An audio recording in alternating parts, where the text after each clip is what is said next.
Greetings to you once again, my brothers and sisters in Christ. Welcome to the midweek tune-up in the Word period here at Wesley United Methodist Church, Austin, Texas, where I, Sylvester E. Chase Jr., am the lead pastor.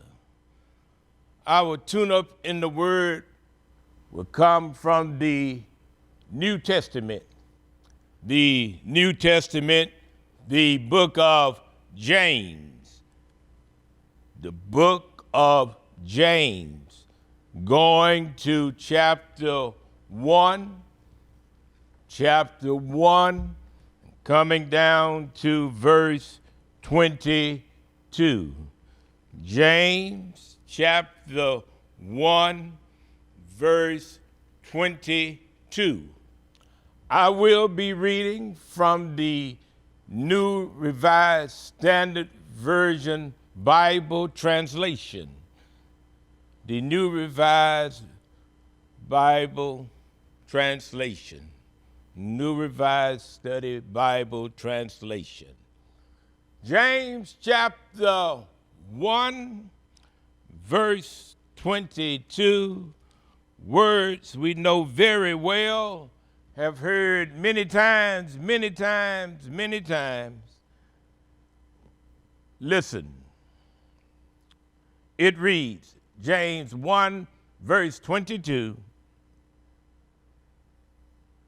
but be doers of the word, and not hearers who deceive themselves. One more time.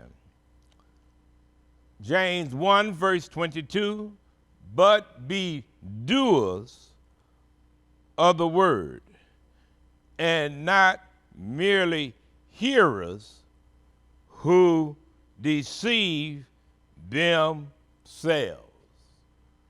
The word of God for us, the people of God. Thanks be to God.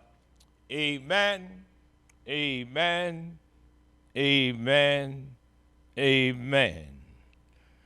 Another translation of James 1, verse 22 says, be ye doers of the word and not hearers only. And from that particular verse of Scripture, we want to deal with this little subject, dealing with spiritual boredom. Dealing with spiritual boredom. Dealing with spiritual boredom. Why? Why does the Bible tell us, say to us in this scripture, be ye doers of the word and not hearers only?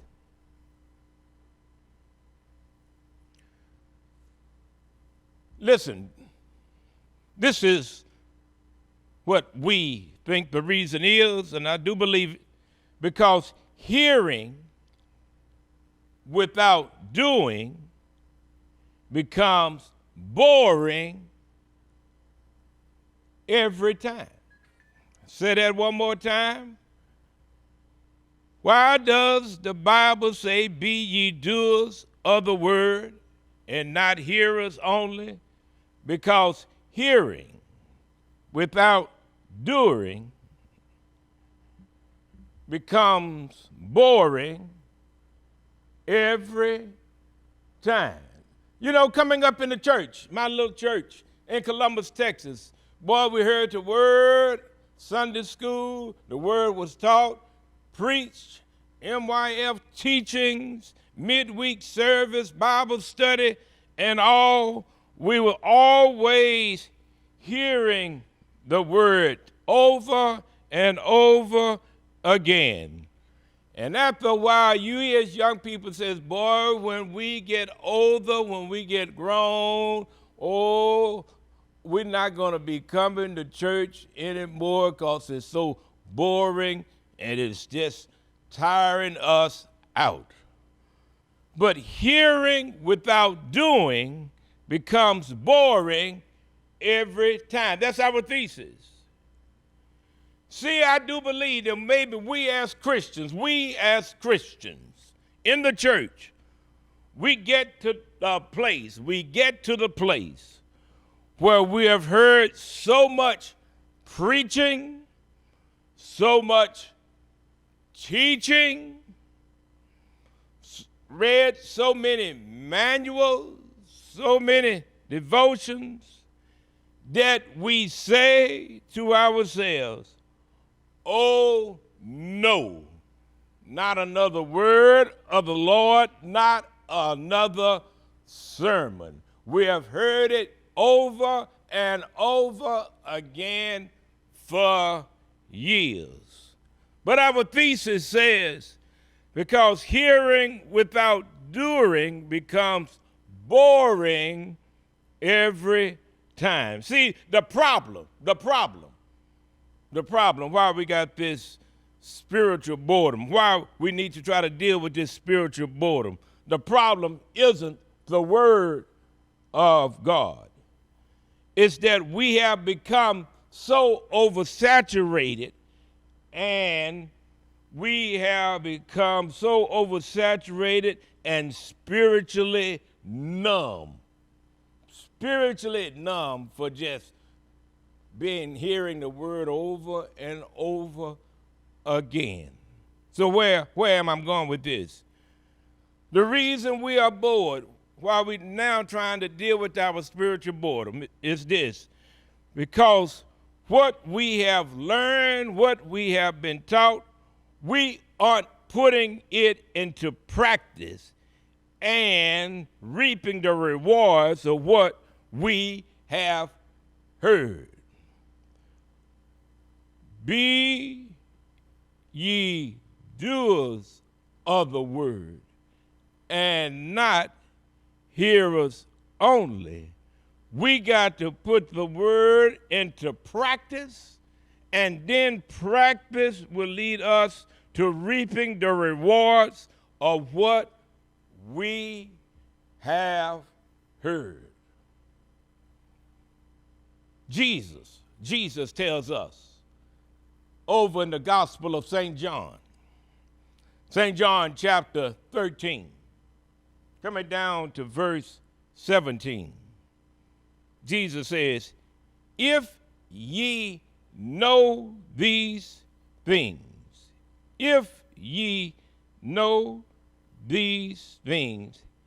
happy are ye if ye do them.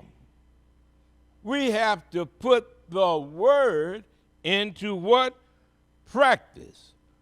Once you start doing what you have been taught and told to do in the word, you won't have time to be bored. Whew. I thought I would get at least one witness right there, huh? Thank you. What have we said?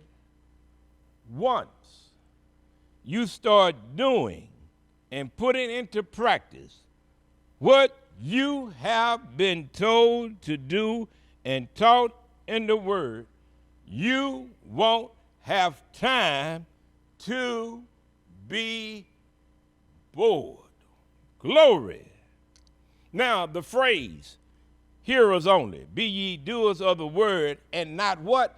Hearers only. Hearers only. The Greek word, the Greek noun for hearers only is this word, akroates. Akroates. A-K-R-O-A-T-E-S. Akroates. Today, in this day and time, we use this word to describe students And this happened when I was in college and other classes I've taken, courses of study. Students who ordered a class instead of taking it for credit.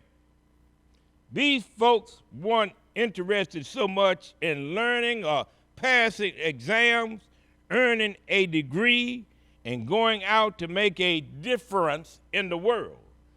They were there because they found it intellectually stimulating, and they loved the excitement of being with the crowd. Oh, we have heard the word over and over again. We shout, we jump up and clap, but after a while it becomes boring because we hadn't put the word into practice. Be ye what? Doers of the word, and not hearers only. Well, my brothers and sisters, sometimes we just want to look knowledgeable in each other's eyes. We must not let that happen to us just to say, I know the word, I have studied. We need to do that. But remember, we must put it into practice. Over there in the book of James, chapter 4,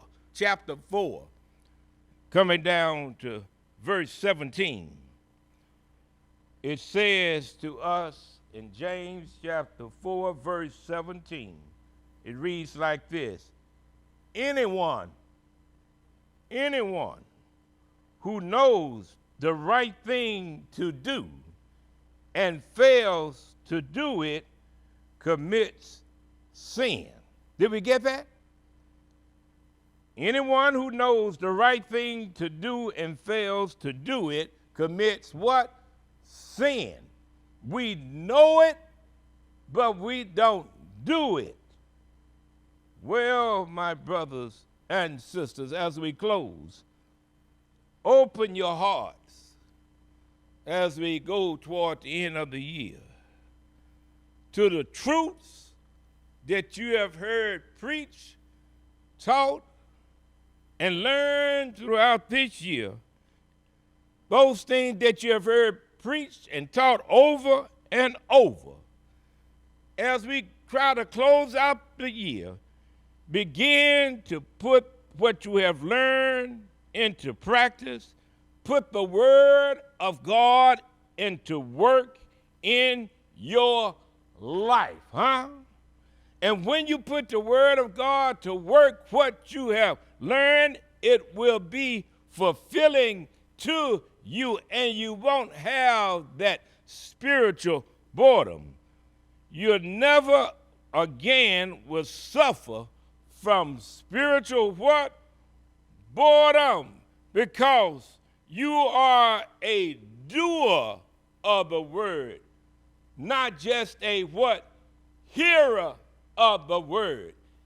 Everybody eventually wants to be around people who are doing something, excited about what they are doing, making a difference in the world, putting their Christian teachings, faith into action, into motion. Can we do that? Spiritual boredom no more, because we know how to combine hearing the word and doing the word. Hallelujah! In the name of the Father, and in the name of the Son, and in the name of the Holy Spirit, let us once again say amen, amen, and amen. See you next week. Be blessed.